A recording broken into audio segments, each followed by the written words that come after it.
लेकिन मोडस क्या थी? मोडस ऑपरेंडी ये थी कि बच्चों को ये बोला गया था कि आप अपना जो एग्ज़ाम इन बेंचेस पे बैठकर दे रहे हैं, आपको जो सवालों के जवाब आते हैं आप उन्हीं सवालों के जवाब यहाँ पर देंगे और बाकी किसी भी सवाल के जवाब को आप लिखेंगे नहीं। और जब आपका एग्ज़ाम ख़त्म हो जाएगा, टाइम ड्यूरेशन ख़त्म हो जाएगा, सभी बच्चे चले जाएंगे, तो प्रिंसिपल और तुषार भट्ट और उसके साथ के जो लोग थे वो ये करने वाले थे कि जिन बच्चों से पैसे लिए गए थे 10-10 लाख रुपए, उनकी आंसर शीट को वो अपने कब्जे में ले लेते।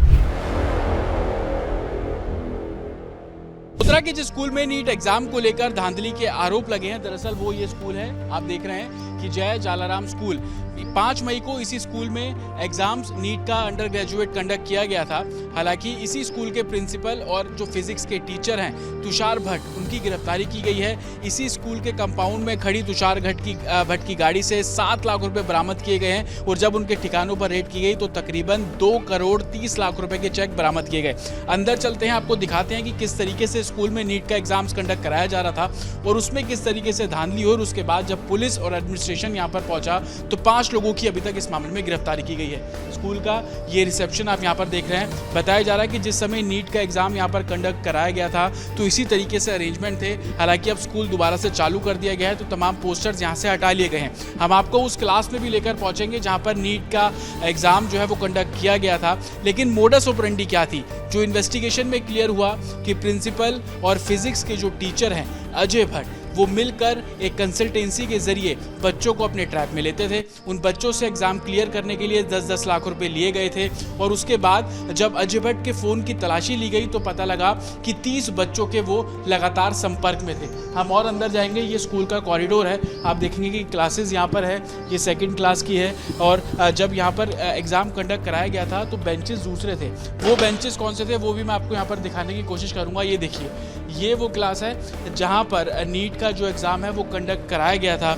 इन्हीं बेंचेस में बैठकर बच्चों ने जो पेपर दिए, जिन 30 बच्चों का जिक्र तुषार भट्ट के फ़ोन से सामने आया, जिसमें से 27 बच्चों ने एग्ज़ाम दिया, सिर्फ 3 ही क्वालिफाई कर पाए और बाकी के जो बच्चे थे 24 बच्चे, उनके डबल डिजिट में नंबर थे। किसी के 10, किसी के 15, किसी के 35, किसी के 55, इसी तरीके के नंबर थे। कोई भी 3 डिजिट तक नहीं पहुंच पाया। आप ये बेंच देख रहे हैं, इस बेंच पर जो आप नज़र डालेंगे तो आपको रोल नंबर साफ तौर पर यहाँ पर नज़र आ जाएगा कि जिन जिन बच्चों का जो रोल नंबर था इसी सिटिंग अरेंजमेंट के हिसाब से उनको यहाँ पर बिठाया गया है। मेरे विजय, अगर आपको इस प्रोजेक्टर के ठीक बगल में ये जो नोटिस आप देख रहे हैं, इस नोटिस में देखेंगे तो कैसे रो 1, रो 2, रो 3, रो 4 और कैंडिडेट के जो रोल नंबर है वो भी आपको यहाँ पर साफ तौर पर नज़र आ जाएंगे। लेकिन मोडस क्या थी? मोडस ऑपरेंडी ये थी कि बच्चों को ये बोला गया था कि आप अपना जो एग्ज़ाम इन बेंचेस पे बैठकर दे रहे हैं, आपको जो सवालों के जवाब आते हैं आप उन्हीं सवालों के जवाब यहाँ पर देंगे और बाकी किसी भी सवाल के जवाब को आप लिखेंगे नहीं। और जब आपका एग्ज़ाम ख़त्म हो जाएगा, टाइम ड्यूरेशन ख़त्म हो जाएगा, सभी बच्चे चले जाएंगे, तो प्रिंसिपल और तुषार भट्ट और उसके साथ के जो लोग थे वो ये करने वाले थे कि जिन बच्चों से पैसे लिए गए थे 10-10 लाख रुपए, उनकी आंसर शीट को वो अपने कब्जे में ले लेते। हालांकि आप देखेंगे कि क्लासरूम के अंदर सीसीटीवी कैमरे लगे हैं। यहाँ पर उस आंसर शीट में छेड़खानी कर पाना बेहद मुश्किल होता। उन्होंने ये सोचा था कि जब हम इस क्लासरूम से बाहर निकलेंगे और वो जगह ढूंढेंगे जहाँ पर सीसीटीवी कैमरा ना हो, वहीं जाकर उन बच्चों की आंसर शीट में वो सही आंसर लिख देते। जैसे आप ये पैसिव देख रहे हैं, इस पैसिव में जो सामने आप देखेंगे कोई भी सीसीटीवी कैमरा यहाँ पर नहीं लगा हुआ है। तो इसी जगह का वो इंतज़ार कर रहे थे कि यहीं पर ही वो उनके आंसर शीट पे आंसर लिख देते और किसी को भनक भी ना लगती। आपको बता दें कि इस पूरे प्रोसीजर में जो फॉलो किया जाता है कि एनटीए के ऑफिसर्स यहाँ पर होते हैं। एग्ज़ाम कंडक्ट करने के बाद वो सभी आंसर शीट को लेकर एक बक्से में बंद कर देते हैं।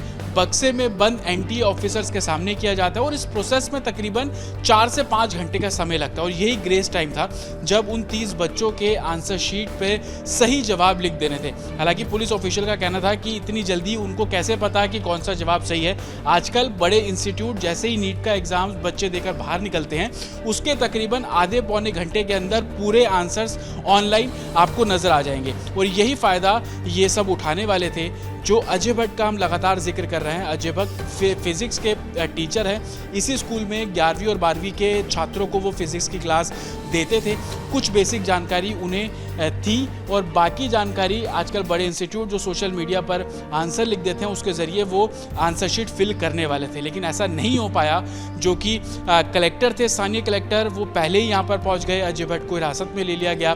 किसी भी तरीके की चीटिंग स्कूल में नहीं हुई, लेकिन सवाल वही खड़ा होता है कि क्या ये पहली बार था या इससे पहले भी इसी तरीके से जो दूसरे एग्जाम्स में भी धांधली की गई, क्योंकि जो अमाउंट रिकवर किया गया 2 करोड़ 30 लाख रुपए, ये अपने आप में बड़ा सवाल खड़ा करता है। साथ ही इसी स्कूल के जो प्रिंसिपल है पुरुषोत्तम शर्मा, उनको गिरफ्तार किया गया है। अजय भट्ट इसी स्कूल में फिजिक्स के टीचर हैं, उनको गिरफ्तार किया गया है। साथ ही एक बिचौलिया है, उसकी अरेस्टिंग इस पूरे मामले में की गई है और एक कंसल्टेंसी से जुड़े हुए 2 लोग उनकी गिरफ्तारी की गई। उनका काम ये था कि कैसे बच्चों को ट्रैप में लाना है, उनके माता पिता को कन्विंस करना है कि वो लाखों रुपए देंगे, चेक के जरिए देंगे और उसके बाद वो नीट का एग्जाम उन बच्चों का क्लियर कर देंगे। हालांकि गोधरा पुलिस ने 5 को गिरफ्तार कर लिया, न्यायिक हिरासत में 5 को भेजा गया है और कितने लोग इसमें शामिल हैं, हर पहलू पर इस केस को इन्वेस्टिगेट किया जा रहा है। विजय संजीव के साथ अतुल शर्मा, रिपब्लिक भारत, गोधरा।